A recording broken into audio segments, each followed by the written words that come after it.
Hi everyone, welcome to Sumo. We are finally doing this and a bit less ratchet also. Okay, a bit ratchet. Nobody asked for this. I want to clarify. Nobody wanted to see our faces. We decided that we won't put our faces. We think it's more entertaining. So, hello to all the people in SMU who are probably watching this. Thank you for tuning in. Anyways, okay, we are gonna jump into it. So today we're gonna talk about our favorite classic topic. We're always exploring our careers, and this time we're gonna look at every guy's hottest favorite career after ORDing, which is basically investment banking. Okay, today we have Shawn with us, who happens to be our Sumo co-founder as well. Shawn is a monster and an investment banking analyst at associate, bro. But let's not jinx it. Our bonus is on Monday. Associate at Stanchart, soon be VP hopefully. So he's been there for about 3 years coming now. A lot of experience under his belt. Spends a lot of time talking to kids about how to break in, how to get in. And we're gonna just get a lot of his insights today and a lot of his POV. So disclaimer, it's really just our opinion, his opinion. Nothing here is fact. Don't take anything too seriously. Okay, Shawn, we're gonna start with just some self-intro. Can you just tell us about what you're doing, your journey here? Hi, I'm Shawn. Oh my God, sounds like interview. But I graduated, or rather I joined SCB, Standard Chartered Bank, in 2022, February.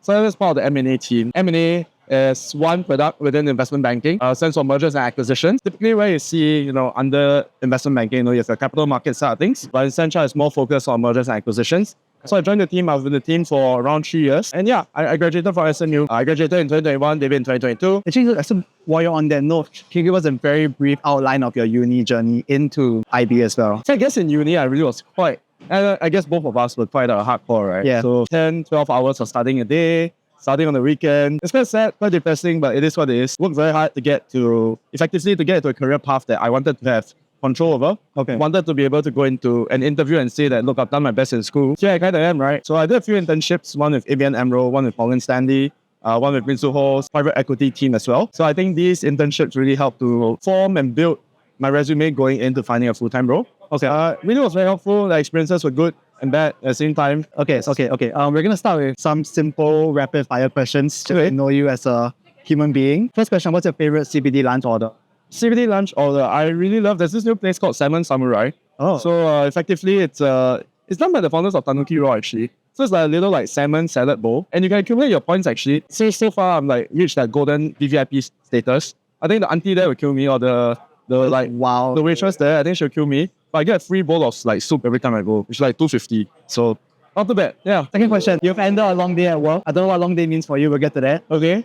Would you rather gym or go home? Honestly speaking, I'd much rather go home. Sounds very boring, but I'd much rather go home. Okay, what would you do at home? What would I do at home? Honestly, right, there's this what I call YouTube procrastination time of at least an hour of solid just watching YouTube. Typically, when I tell myself to go to sleep, but it's quite sad. Sometimes I use my phone to check the calendar for morning meetings the next day, which defines what time I have to wake up. I'm sure that I can just get stuck in YouTube land. So not the best. Like shorts or videos? Or videos, man. Oh, for real? 1 hour daily catch up kind of thing. Yeah, I'm probably not the healthiest. That's wow. Okay, last one. A kid co-messages you on LinkedIn. Okay. You don't know nothing, no affiliation, no nothing. How are you gonna react? What do you do? That's very nice of him, and that's very, very brave of him also. Yes. I'll probably reject it, speaking. I mean, okay, very honestly speaking, if there's no context and if you haven't done the effort to introduce yourself and it's just like a cold hi, I want to learn more about IB.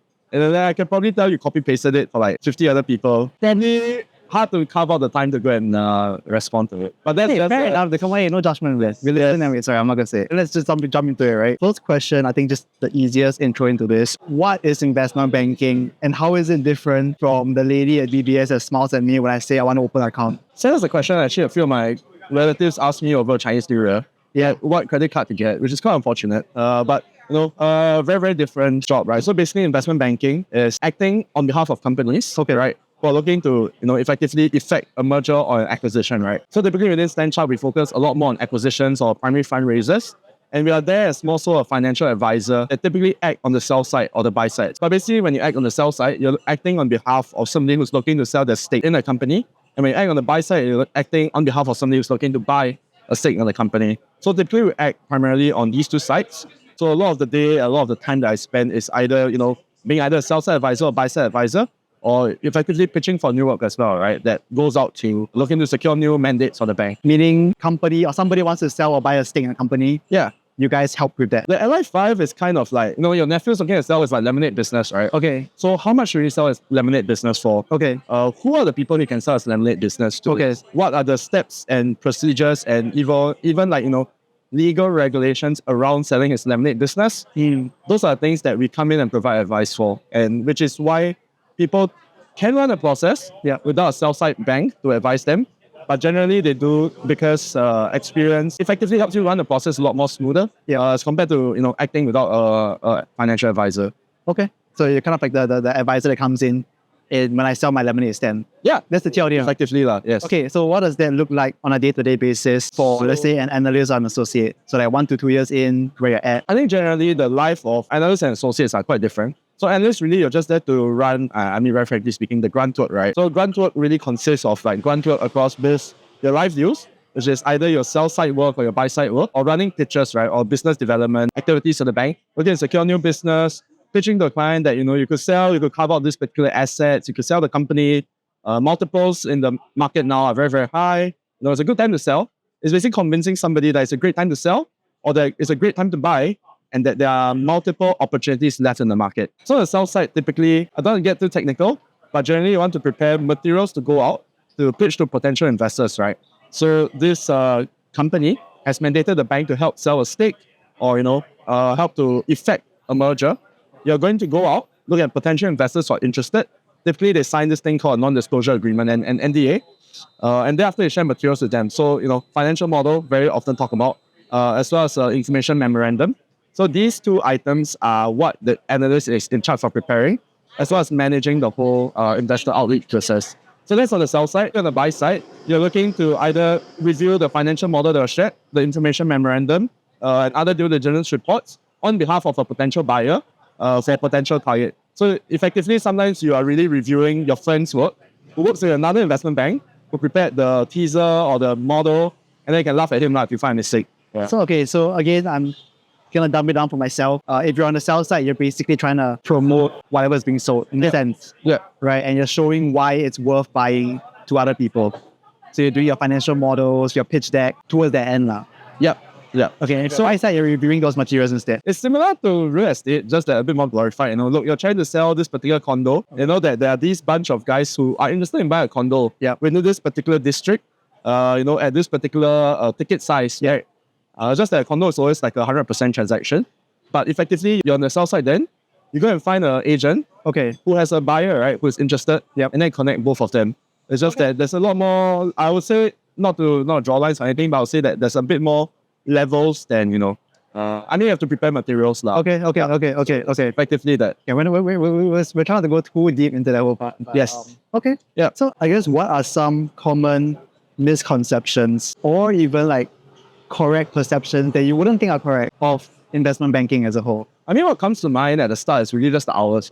Okay. Yeah, everybody talks about the hours. We're going to get into that now. The hours are bad, right? You can't go in and expect to work a 9 to 6. It'll never be a 9 to 6 because you're working on a live project. Sometimes it's time sensitive for multitude of reasons, right? Okay. So there's some deals I work on, there are regulatory approvals that come in, or rather like requests from like regulatory authorities. They have to be responded to within the next 24 hours. If not, the transaction cannot go on. Okay. And then like your boss is going to tell you, please get it done within the next 24 hours. Because of regulatory approvals and, there are time crunches, sometimes clients have to respond to, say, if there's a board meeting, if there are materials that need to be prepared within the next 24 hours. Often you kind of have to burn the midnight oil to do it. It comes at the expense of your weekends as well, right? So I guess it's quite common to work weekends within the industry. It's, you can get like a last minute RFP. I've heard of RFPs, which are requests for proposals.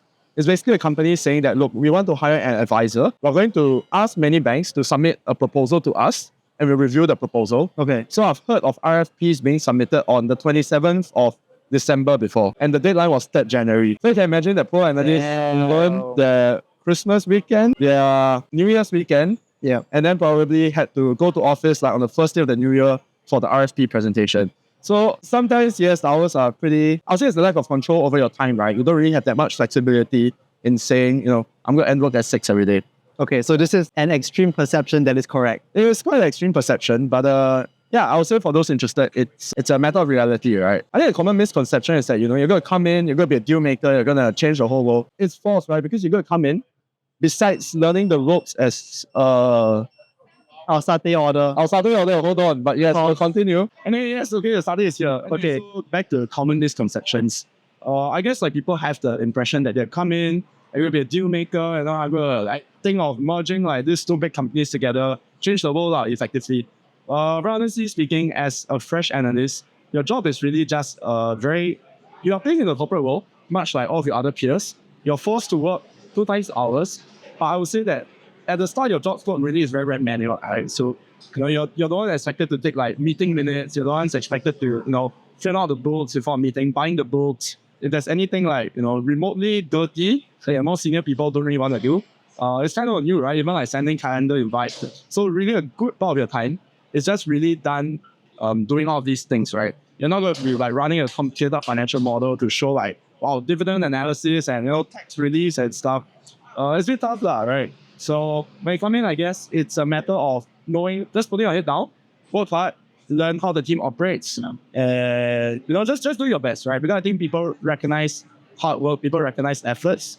So yeah, I think that's something for people to take note coming into a new team. Okay, so no Wolf of Wall Street. No, DiCaprio like shit. throwing midgets onto like the Damn, that's rough. no such thing. Anyways, okay. So on that note, what skills and qualities will make someone a good fit for such a role? I mean, I guess hardworking is one. Hardworking is one. So I guess at the end of the day, like what I was trying to allude to, it's a sales business, right? Okay. It's very, very salesy that you want people to hire your bank for certain mandates. So really it's a matter of selling yourself, saying that, you have the best outreach, you have the best idea of how to think about certain transaction. So coming in, I feel like if we discount all the very like cliche things like, we work hard, you're intelligent. A lot of people like to say that IB work isn't really that difficult. You don't need to be a genius, right? Honestly, I agree. I don't think it's like the most challenging thing on earth. At best, it's a bit of complicated accounting. At best, it's a bit of reading legal documents. But spending some time on the job allows you to gain those qualities.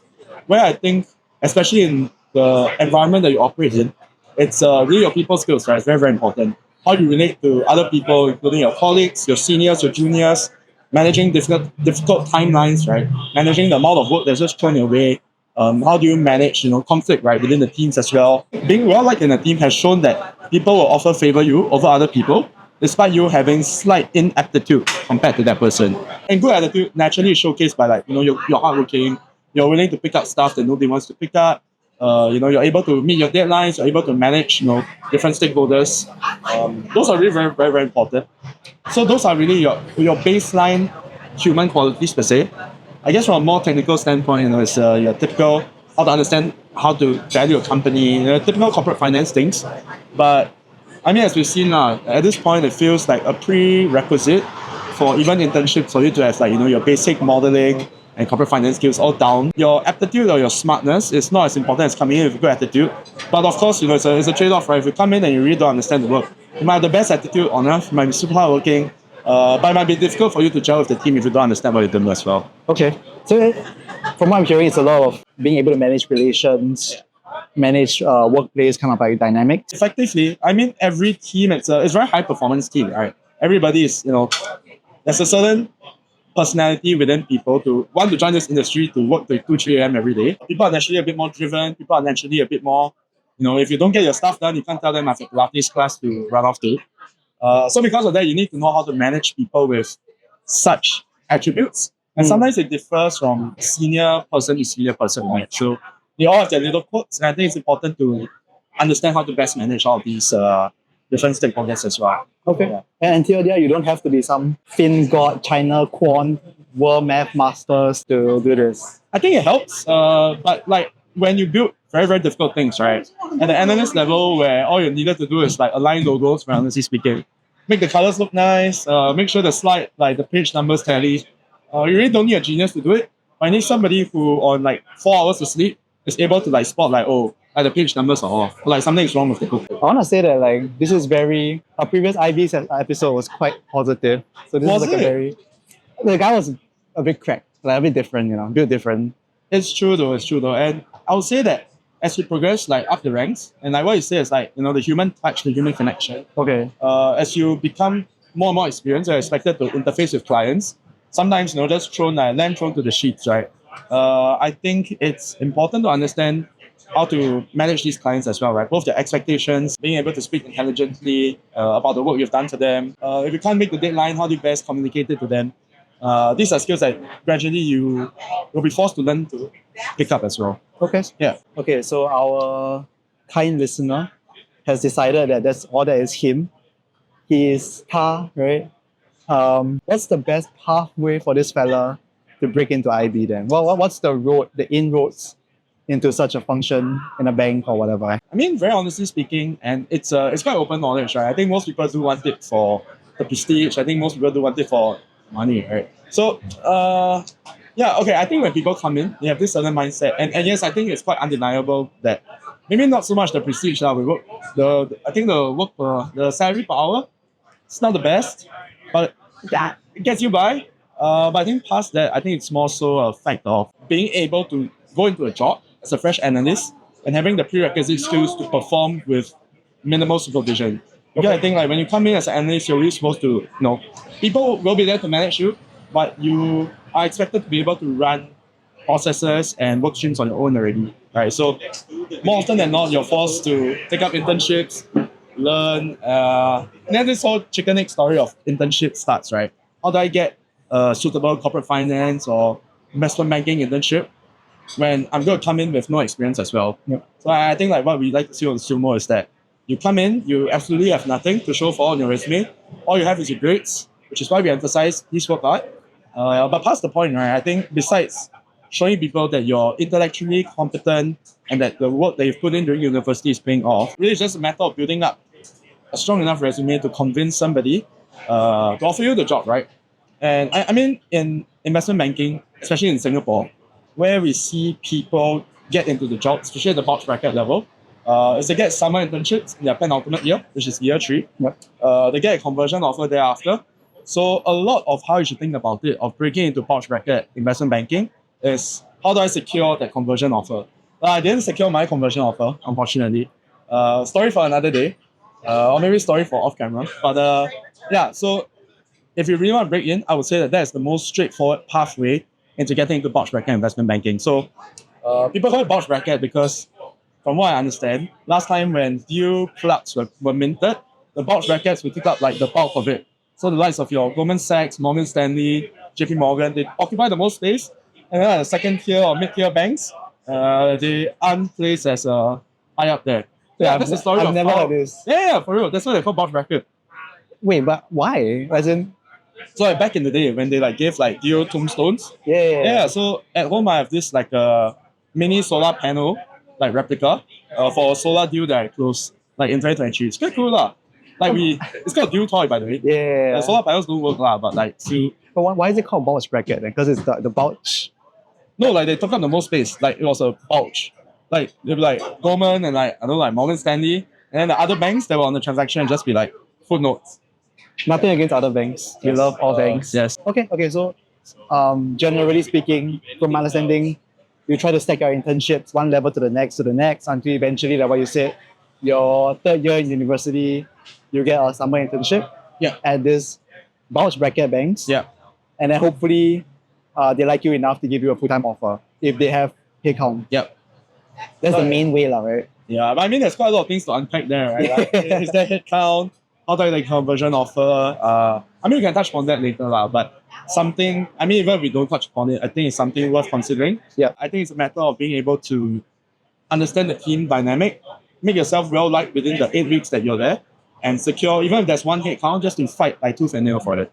I mean, that's the reality of things. Okay. So, like, how important would you say networking is to this entire, like, I guess, 3-4 year process of trying to break in them? I feel like networking might be one of the most overrated things ever and the most underrated thing ever at the same time. So why I say this is that people overrate networking, or rather they view networking as a direct path into investment banking. I.e., if I network past a certain amount, I'm going to get into investment banking. It just doesn't work that way. But at the same time, for those people who don't network and they're not able to form meaningful industry connections, I feel like it does hamper, your ability to perform at a job.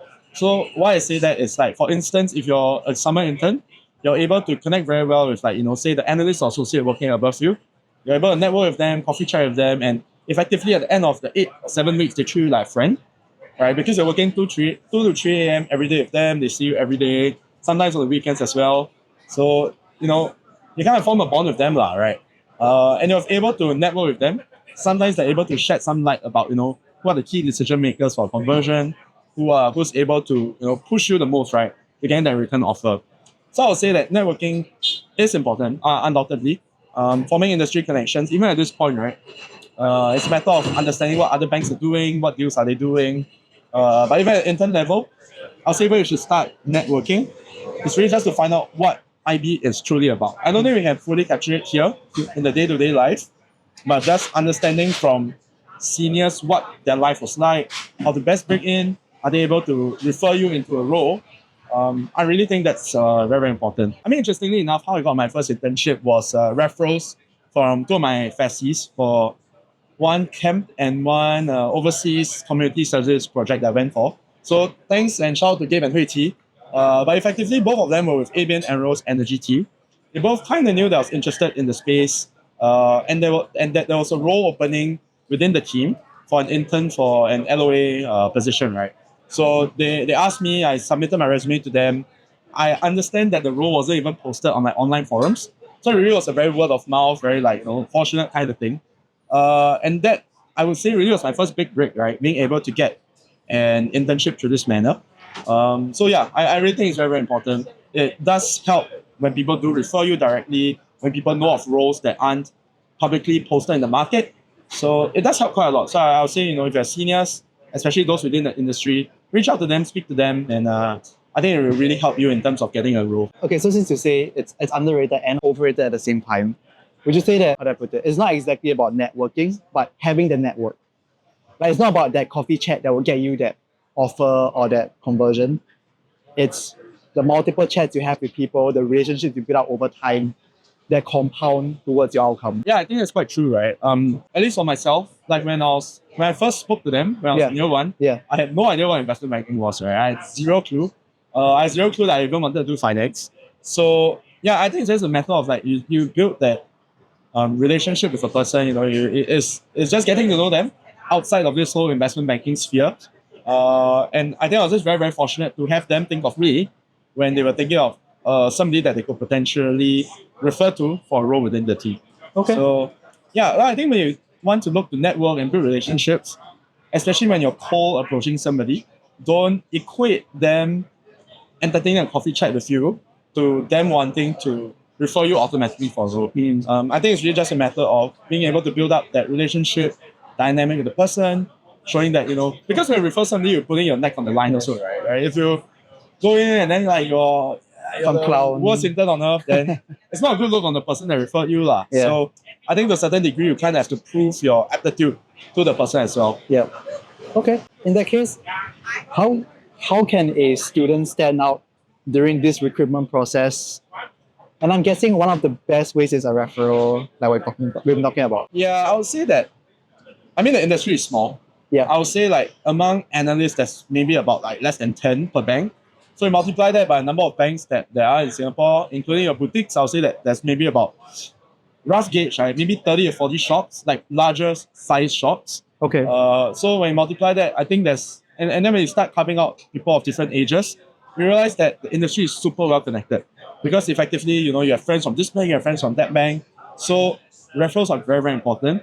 More often than not, what I see is that your performance as an intern within a bank, if you go on and you apply for another role, and people at both banks know each other, they definitely will talk about you, right? Okay. Like, how's this person as an intern? Is he good? Is he bad? More often than not, if you're good, then people stick their neck out for you and say, oh, he's good, right? He's worth a face-to-face interview. You should take your chances with the guy. On the flip side, which happens quite often as well, I'll say that if you've done a bad job, you're quite a bad intern. People then have the best feedback about you. Either you don't get the face-to-face interview, or when people do that background screening per se, you just get dinged, right? So it's very, very important. And I'll say when you approach an interview, hold other can of worms, but making sure that you don't leave behind a bad impression anywhere you go, especially since the industry is so small, it's quite an important thing. Okay. So kind of like impression management and word of mouth regarding you, your quality of work, character, all that. Yeah. I think it's when people judge you, it's going to be both how you are as an intern or as an employee, and also how you are as a person to chill with, right? Like, I mean, hours are long. People tend to grab drinks after work. So yeah, I think it's also a function of how much do I want to drink a beer with this guy at like 2 a.m. at night. 2 a.m. is wild. Okay. Yeah. Okay, taking a step back from there, right? So let's say I haven't worked in a bank yet. So maybe, my name's not really out there. I'm not very entrenched in this whole industry yet as a year two kid in uni. How do I stand out against the thousand other hurdles from the other unis and the overseas unis and all that coming in? Okay, I think we go back. So basically what the bank sees is your resume, right? Yeah. First thing they see on every undergraduate's resume is your academic qualifications. So obviously having stellar results does help you stand out. That's really one function. Number two is having your relative experience, right? I think we scale it back and move down to a year one or year two who's looking to find their first internship. What David and I like to say is really just go and see where people have internet, what their resumes or what their stories were like, and try your best to replicate that, right? I feel like being able to see where people start out at, be it some boutique, be it some smaller shop, take it, right? Because at the point you have no experience, you do need to prove your credentials and your ability to perform at a larger boutique or a more established place. And then from there, you start to build your resumes. So let's move beyond that whole recruiting thing for a bit. How do you or like other bankers around you, how do you guys actually manage this level of stress and maintain some semblance of work-life balance? Valentine's Day was recent. Yeah, this is a fun question, man. But no lah, I feel like maintaining a semblance of work-life balance at the start for me when I was just starting out, it was very, very tough, right? Obviously, the more senior you go, you always get slightly better. I wouldn't say they get very, very good. Usually going to go back and do work later. But how you manage the work-life balance really is up to you, right? So generally, I don't make plans on weekday nights. I find it quite difficult to make dinner plans. And I try to concentrate on my plans either on Saturday or Sunday, right? Just in case any urgent work crops up, then at least I have one full day to work on it. And then that's how you best manage it. Because you come in the industry and you have to be cognizant of the fact that work-life balance is not going to be one attractive factor of the job. And dealing with stress is just another thing, right? So I think at the start it comes very bad. You don't know what the consequences are. I was going to say 下场 for some reason, but anyway, I think you don't know what the consequences are for not getting out this piece of work, not doing this particular bit of work. But as you get more and more experience, you get an idea of how to prioritize, what to prioritize, how and when to push back, and effectively manage different deadlines that are competing with each other.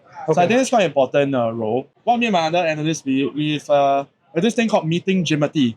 So it's basically the gym lah. I don't know why we call it gymity. But we like to type in the chat. Anybody want to meet gymity? And then we'll all go to a gym and work out. So that's the most bro thing. Yeah, it's a boys' school lah. But yes, it's just nice, right? You just take 1 hour off, go to the gym, quick workout, and then come back a bit more refreshed. We used to have a run club as well, but it kind of died lah. So yeah, I feel like exercise does help. Some of us do turn to alcohol as well. Yeah, I was going to ask for the cheeky I can't pint. say I'm not innocent also, but trying my best to tone back. But yeah, I think generally having a good team camaraderie or having people that you know will stay in office to you with you to work late is quite important. I think it really helps make the job a lot easier. Okay. But do you think it's something that is sustainable long term? Because you hear about bankers burning out or wanting to exit 2-3 years in. I think it's a matter of what you like, right? So I mean, for me, the whole process of originating a deal, meeting different investors, understanding what the expectations are, and then you're with your understanding of what opportunities there are in the market and industry trends as well. So you try to marry both of them, and then you present a case to somebody, right?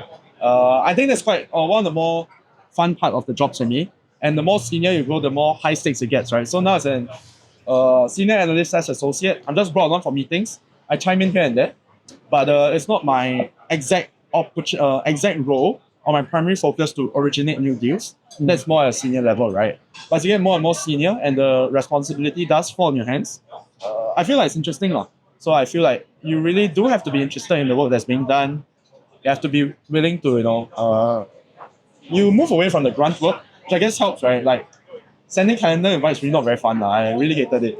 But as the more senior you get, I feel like the more intellectually stimulating the work you do gets as well. So I think that helps a lot also. Okay. So I mean, on that note, since it's from what you're saying, you kind of want to be passionate about this whole being a Wolf of Wall Street thing. Yeah. To what degree is being driven by money now? I just want to be a Henry. I just want to be a high earner, live in condo, buy car, whatever nonsense. I mean, there are a lot of other jobs that pay very well out there also. Okay. I mean, you know the likes of your real estate agents, financial advisors. You know, there are other functions within the bank as well that pay equally, if not better.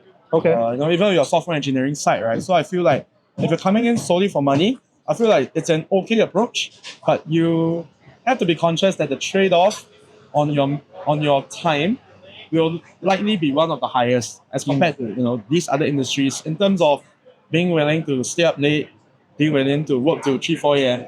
Yeah. You don't get that much freedom of time as well. So I've heard of like stories of friends, they go overseas for holidays, they are literally working like 24/7, right? So like my friend was in Bali, his laptop was open by the pool, he had to rush from like the airport to his like villa to do work in the villa. So sometimes not the most pleasant as well.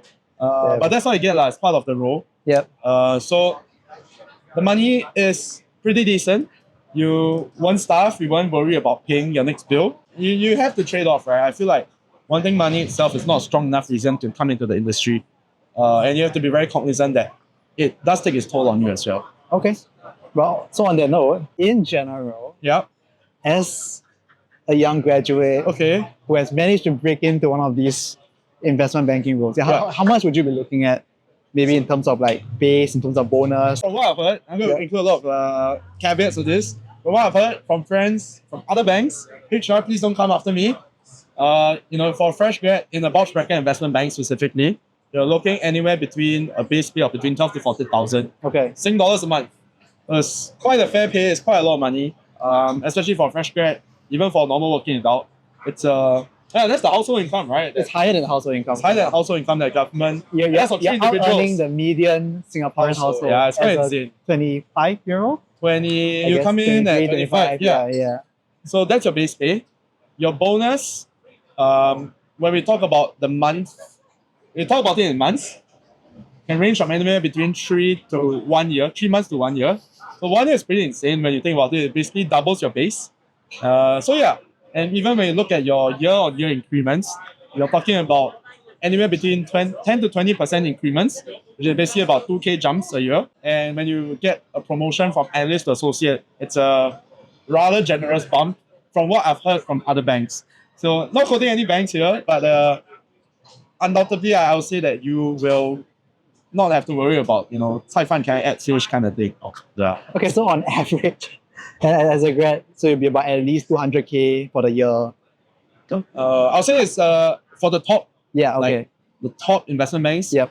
There is the possibility, right? Of course, Okay. bonus is dependent on the macro climate, Yeah. how well the team do. But yeah, you can be looking at a range around there. So Okay. And let's say like 4 to 5 years in, you're like VP level, that'll be about 400. Is that a fair hypothetical from what I've estimate? heard, at VP level at certain banks, you can hit 400 as your base. Okay. Yeah, so the money does sound pretty ding dong. You can easily buy a condo, like solo a condo yourself. But yeah, a VP generally get it like 6 to 7 years in. Okay. So you mentioned very early on a per hour basis. Have you actually calculated this before? No, I refuse. I actually think it's quite sad to calculate it on a per hour basis. It's not healthy. It's not a good look. But I think at the end of the day, the way that I rationalized it was that I'm going to live these hours of my life anyway. If I work a 9 to 6, that really allows me to go home at 6 every day. I'll probably just doom scroll like 9 to 12, right? After dinner, maybe I work out, and then I just play a computer game. Work-life balance, right? Some might say. But the way that I rationalize it is that I'm relatively still young, finishing 30s. But at a stage where I still don't mind putting in those hours to work, to learn, to get new experiences. Obviously getting paid decently is a nice bonus, right? So yeah, I would say so far it's still proving quite okay. On that note, right, what are some of the trade-offs for choosing investment banking versus maybe other finance functions? Like, we won't go too deep, right? But maybe just like sales and trading, private wealth, or even if you want to talk about like other industries like consulting, tech? I think the most immediate, or if we compare this to like sales and trading, for instance, sales and trading is also very well compensated, right? Yep. But it's a very market-based function. So generally, as a fresh analyst, you're expected to be first into the office. You're expected to be kept very well up with news, and you're expected to stay at your desk like literally the whole day, all the way from lunch times, dinner times. There's no like coffee breaks or anything, but you're really expected to be shackled to your desk. If a client like request comes in, you're expected to entertain it right away. So it's a very, very different lifestyle, right? It's a lot more. I would say it's high pressure in the sense where you really need to respond to it as soon as possible because of the sensitivity of the market, right? For investment banking, you can reply a client email like 30 minutes late. If it's not urgent, nobody's gonna die. But on the flip side, for markets, if you don't reply to a client who, for instance, wanted to buy, and the price goes up within like 30 bits within the next like 2 minutes or something, then you might die lah. Your boss might probably scold you or something, right? So very different, very, very different lifestyle. Consultants, to my understanding, they function quite similar. So your staff on like a project-to-project basis. There's similar requirements around like business travel, around working long hours, around making like fancy presentations. Conjecture again, hours are slightly better, right? Trade-off is compensation is slightly worse. But there has to be a trade-off lah, right? It's a fair labor market. Yep. So I mean, those are like your very immediate two comparables. I mean, even certain roles at certain banks, they pay very, very well across like your transaction banking, private wealth management, which have slightly better work-life balance, but don't expect to clock 9 to 6 if you're going to be breaking like 5 figures a month as well. Okay. So I guess the easiest way to think about it is comp versus hours worked. Comp versus hours worked versus like how stressed are you during those working hours, Okay. right? So I have a friend, she does like commodities per se. She's like involved in oil, right? So she's at her phone, she's glued to her phone from 9 to 12. 9 a.m. to 12 a.m. Okay. Like she's glued to it. And the only time that she can truly log off and like relax is 12 a.m. So I mean it does take a toll on her, right? Like you literally can't switch off. Like if it's a slow day in IB, then like you've cleared all your emails, there's really nothing to do. And like 9 p.m. nobody's gonna stop you from like heading home, right? Or like just like you shove your laptop and you're done for the day if it's a slower day. But for her, she literally needs to be stuck there every single day. Right. But she's compensated very, very well lah. So a bit golden handcuffs, I would say. But yeah, I feel like you have to select one of the three actions, right? Okay. And maybe also technical capability. Right. Look at like your quants, software engineers. I feel like for those jobs, you really have to be pretty damn good at your job lah, right? You're not gonna get fired. So it's a trade-off between, I would say, these four variables or factors. Okay. Very fair. Would you say that the culture within IB is, because I mean, I think there's a reputation of it being like very cutthroat, right? I mean, beyond just the hours, it's also like the environment you're in, the people you work with. Yeah. How would you say the culture is like? Is it toxic? Is it camaraderie and brotherhood in the pits? Everything is really team to team dependent. Yeah. I'm not saying this so that HR won't get on like my case. But I'm right? sure Sencha has a great team. No. But anyways. But yes, I mean at least for us, it's a bunch of boys, right? It's literally, so for a while it used to be like just 6 boys, all in the upper middle 20s, some pushing 30s for those of you watching this. But yeah, so for us it was quite nice to effectively it was just a bunch of boys. So the boys' school lah, right? We have like locker room talk at night when no one's around. We have obviously like drink sessions together. We go and like gamble together, that kind of thing, which really helps make life a lot better. And this is talking about the juniors around you. And of course, when you look at the seniors who are managing you as well, of course, it's a bit more high pressure and a bit stressed, right? I mean, it's a intense environment as well. People don't expect mistakes in your work. You get chewed out if like your work is like crap. If you make like mistakes in analysis and you're heading to a client meeting, people find out. Of course, people are gonna get pissed off at you, right? So, I think you have to be very conscious coming into that environment that this will happen, right? That people are stressed, people need to clock a certain number of deals a year to hit their targets, and some clients who demand a very high level of analysis or who demand like flawless pieces of work, it will then translate to you having to produce those high pieces of work, often on very little hours of sleep, right? So I'll say yes, it's true. I won't say it's cutthroat per se, but ultimately, at the end of the day, it's cutthroat in the sense where I'm competing with every single other investment bank out there Yep. for the same few deals on the market, right? So if my presentation or my proposal is rubbish, and another bank gets the deal, then in a way that responsibility does fall on my shoulders as well, right? So what's the craziest non-identifying story that you've possibly heard or personally seen? I don't really want to comment in terms of what I've heard because I don't think it's very nice because I think it's quite identifiable, Okay. especially okay. for people in the industry. But I mean, we see those cases right overseas where people are worked very, very hard. Yep. Sometimes often found dead. Not saying that it's directly attributable to the work, but I'm sure if you Google it, you'll find out, right, that like investment banking associates or analysts will really work to the brink of death or to death, right? Because of exhaustion, they get heart palpitations and stuff. So it does happen. I wouldn't say it's really so much mistreating, but I think it's just a matter of, sometimes that the stress stacks up, your boss just giving you a never-ending list of to-dos. And then when that happens, it's really just tough to manage, right? So I would say it does happen. Yeah. But at least in Singapore, thankfully, I don't think any cases have been made public yet. I really hope no cases are made so. public. There's no cases happen. Yeah, but yeah, I've heard my fair share of people, they work overnight, like all the way. Oh, I think I can share this story. So, like, there sometimes are teams that support us, and I had this guy who used to support Standard Chartered, so he left for another place. I caught up with him, right, and when I was catching up with him, he was telling me how at the team he observed that people were working every day until like 8 a.m. and he was forced to stay with them. And then he was like, Wait. why am I here until 8 a.m.? Hold up. Yeah. What time did it start? So it started at like 10. I think like the general mandate is like you come in by like 9:30, latest 10 for most investment banks. But of course, if you leave at like 8 a.m., I'm sure people are like either let you like go home and like nap a bit, or like either you come in during lunch or like you work from home. Yeah. There's that flexibility per se, but not really. But yeah, I mean it's a story that I heard of in Singapore law. In Singapore. In Singapore, Oh, that's yeah. wild. Yeah. I don't think it's common occurrence either.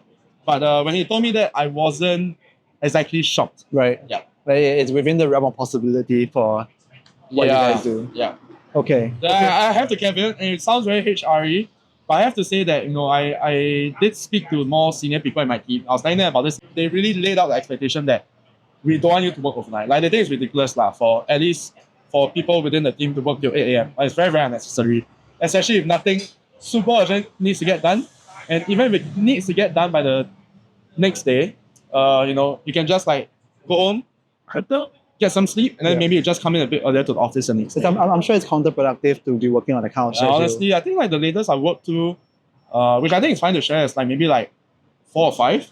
Right, but at that point, honestly, your brain doesn't work really. Yeah. Yeah, it's like a... Okay.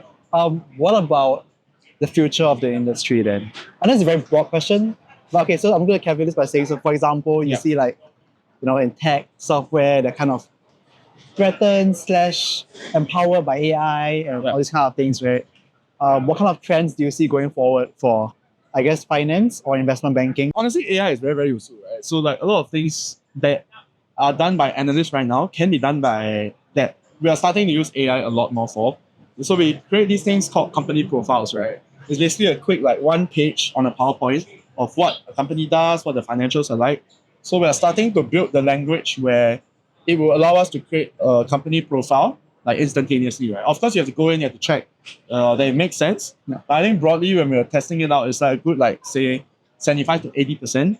I don't think you can ever remove people from the roles permanently, given that you really need somebody to sign off the documents, right? End of the day, it's a regulatory thing, right? There needs to be certain oversight around the transaction, especially from an MAS standpoint. Yeah. So you can't replace it entirely by AI.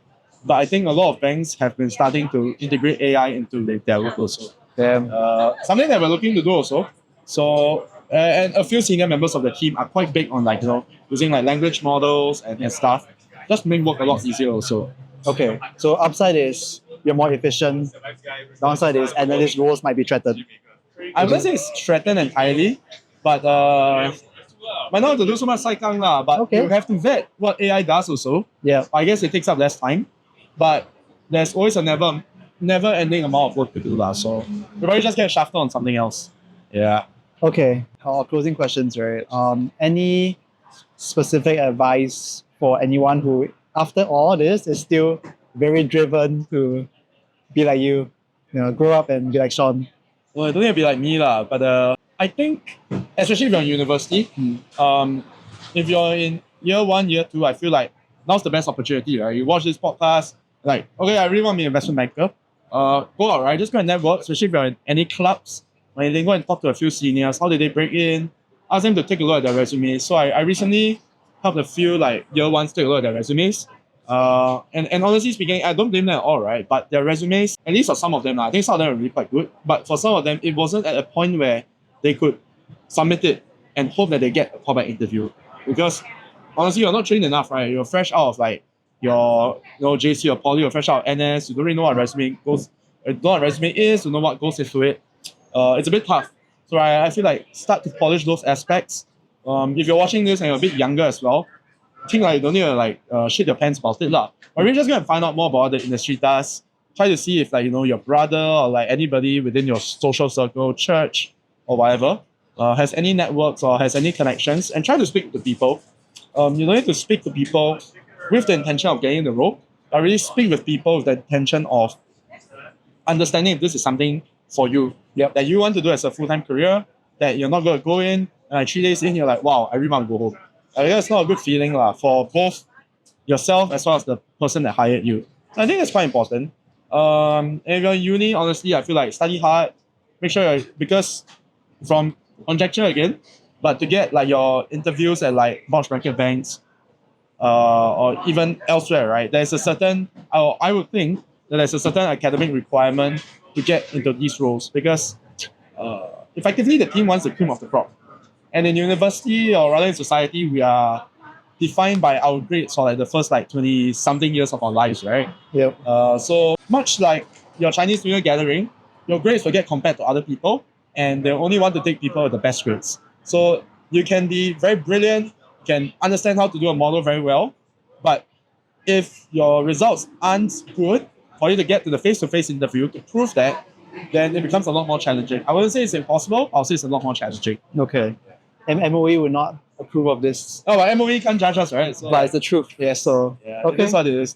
Okay, so I mean, I guess this is whatever you share is for like a year 1, year 2, who has some leeway, some runway to work towards this. Yep. What if I'm year 4? I don't really have a lot under my belt. I'm not very. Oh shit! This is where we crush some dreams. I would say it's a lot harder, right? It's there are a lot of applicants. When people look at resumes and when people want to filter resumes for who they want to interview, more often than not, if you don't have prior experience and we have the liability in a way, if we hire you and we bring you on the team and you have absolutely no clue what to do, Yep. and then we have to spend, say, the first 2-3 months teaching you, rather than you being able to hit the ground running, right, and start doing all the work expected of somebody who might have experience, it becomes a lot more challenging. I don't want to be about the bush about it. Right.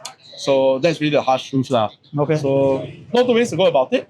But I feel like if you're in year 4 and you really are very interested in industry, try to see if maybe say a smaller boutique or a smaller place might be willing to take the chance to hire you. Granted, when they do interview you, please be prepared to answer all the technical questions that are definitely going to come your way.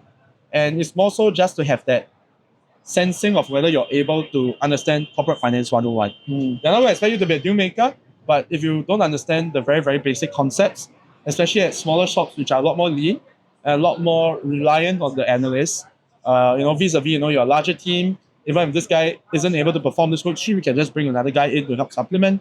It's a lot tougher, right? So be prepared, do your diligence, do your homework. There's a lot of preparatory materials out there. TLDR, it's very hard. It's hard. I'll say I mean, it's just reality, right? it's hard. Yeah, and at the point, just to say, right, obviously a boutique's not going to pay what the top of the street can pay you. Yeah. So you might be working similar hours. So at that point, from a very pragmatic standpoint, why not just work another 9 to 6 that's going to pay you a similar wage? From that perspective, right, I don't know, maybe like food for thought. Yeah, okay. Don't hate the player, guys. Hate the game. Any last thoughts that you want to impart? Anything you feel like is overlooked by people? Again, I think I cannot undermine how important it is to be a very good people's person. I feel like being a strong people's person, being able to relate to your colleagues, to your clients, to whoever you talk to, It's very, very important. I'm seeing it more and more on a day-to-day basis, lah, right? Those people who have very strong people skills are often those who succeed, who people want to work for, who people really want to, be part of a team with, right? I think it's very, very important. So from that perspective, I would say as an intern, come in, have a good attitude, don't be, very cocky, don't think you're king of the world, you're going to solve world hunger. You're not, right? Unless it's a very, very strong viewpoint that you have, don't try to undermine the team's working practice. They've been there since the dawn of time. You're just coming in for like 8 weeks. Don't expect them to bend to what you think is the right way to do things. Maybe it really might be the right way to do things. But I think it's a matter of balancing how you communicate that to the team by, you can position it, maybe on a one-on-one basis to somebody a bit more junior. Hey, I thought about it. Maybe this is a better way to go about things. Just wanted to get some feedback from you, and if you're okay, maybe you can implement it rather than trying to shove it down someone's throat, lah, right? It's not as nice. For an intern, very frankly speaking, people will not have the time to, listen to every single suggestion that you have because they have a day job to do also. So yeah, I would say that's quite important too. So a lot about your attitude and Yeah, it's really about attitude. how you carry and, yourself, how you build this. Okay, that's my follow up on that. Yeah. I know this is a very vague, hard question to answer, but how can one kind of go about trying to improve on their social skills? I don't know, man.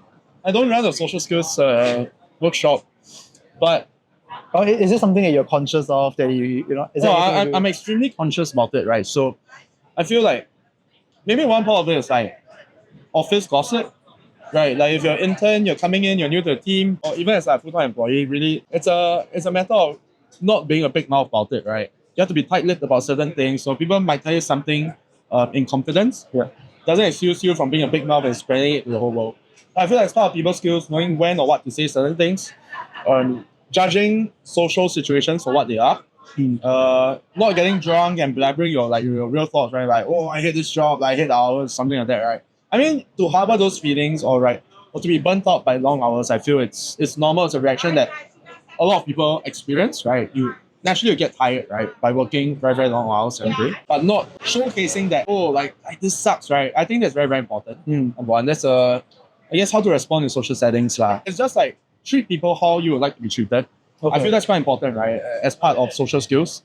When for instance, like when you go and throw rubbish, I know it looks a bit wayang, but I just offer like anybody need to throw stuff. If you're buying coffee, like with somebody, just offer like, oh, anybody need to buy coffee. I mean, some people really do it to wayang, but from my perspective, I rather you wayang rather than you like act a bit aloof and a bit cold, right? And just like, I'm just gonna go buy my own coffee, right? Especially if you're buying it by yourself. I really don't see the harm in asking who else wants like coffee. I think it even extends to the way that you treat like your fellow interns, right? Like, you might view them as competitors or whatever, you're competing for the same role for conversion. Yeah. But I feel like, you build a strong camaraderie. I've seen that in like some intern batches that have come through, right? They come in, they don't know each other, and they leave as like very, very close friends. I think that really helps them enjoy the whole internship experience as well. So like, they might work late hours as well. But if they're both in office until late and then they can like, talk nonsense and more senior people have gone, be a bit more open, be a bit more expressive, right? I think it just helps to make it a lot better. So it'd be nice, right? Be nice to people around you and just treat them how you like to be treated, I feel like it's fine to make friends. Obviously, they're your colleagues at the end of the day, so certain workplace and professional boundaries not to cross. But I think at the end of the day, I think it's a very normal, I think it's a good thing to do or have. I'll just add my own 2 cents. Something I've been thinking about. So that I can chew my... Yeah, so you can take your time and digest it.